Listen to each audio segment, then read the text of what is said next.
balitang pambansa.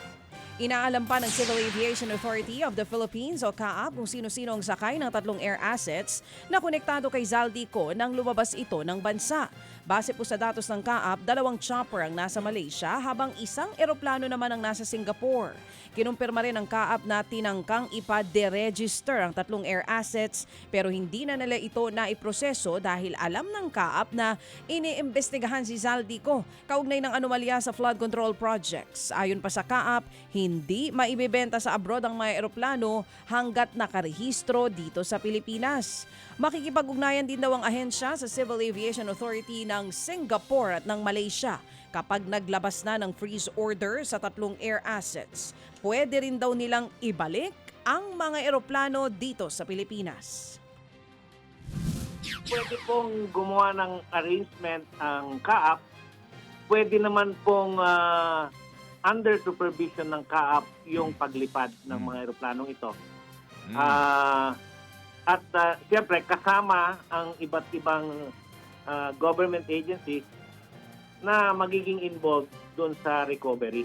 Yan nga po ang tinig ni retired Lieutenant General Raul del Rosario o Raul del Rosario, ang Director General ng CAAP. Samantala sa iba pang balita, tuloy ang pagdinig sa kasong graft ni Senator Jinggoy Estrada. Kaugnay pa rin ng PDAF o Pork Barrel Scam. Idininay ng Korte Suprema ang mga petisyon ng kampo ni Estrada. Ang giit ng Korte, maaaring ituloy ng Sandigan Bayan ang kasong graft kahit absuelto na si Estrada sa plunder case. Magkaiba raw kasi ang graft sa plunder. Inakusahan si Estrada ng katiwalian sa paglabag ng 255 million pesos na pondo mula sa kaniyang PDAF na ipinadaan sa iba't ibang peking NGOs ng binansagang pork barrel queen na si Janet Lim Napoles. Wala pa namang tugon tungkol dyan sa Estrada. Samantala, ikinatuwa ng ilang opisyal ang pagsasabatas ng total pogo ban sa Pilipinas. Ayon kay Senadora Risa Ontiveros, sa wakas daw ay maitatama na ang pagkakamali ng Duterte administration sa pagpapapasok ng industriya ng pogo sa bansa. True. Ngayon daw ay malinaw na ang mandato ng gobyerno ang hindi maging pugad ng krimen ng Pilipinas nang dahil sa pogo. Ang may akda ng panukala sa Kamara na si Congressman Benny Abante, ikinatuwa rin ang pagkakapasa ng batas. Tagumpay daw ito para sa mga Pilipino. Sa ilalim ng Anti-Pogo Act, bawal na ang lahat ng pogo sa bansa. Kanselado rin ang anumang work permit na mayroong kaugnayan dito.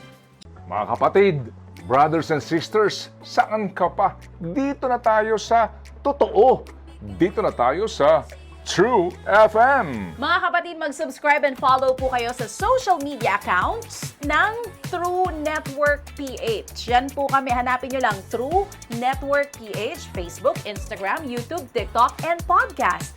Mapa Apple or Spotify man yan, mahahanap nyo kami. Lahat ng mga napapanood at napapakinggan nyo po sa programa, nasa social media accounts namin yan. So paano mga kapatid? See you sa social media!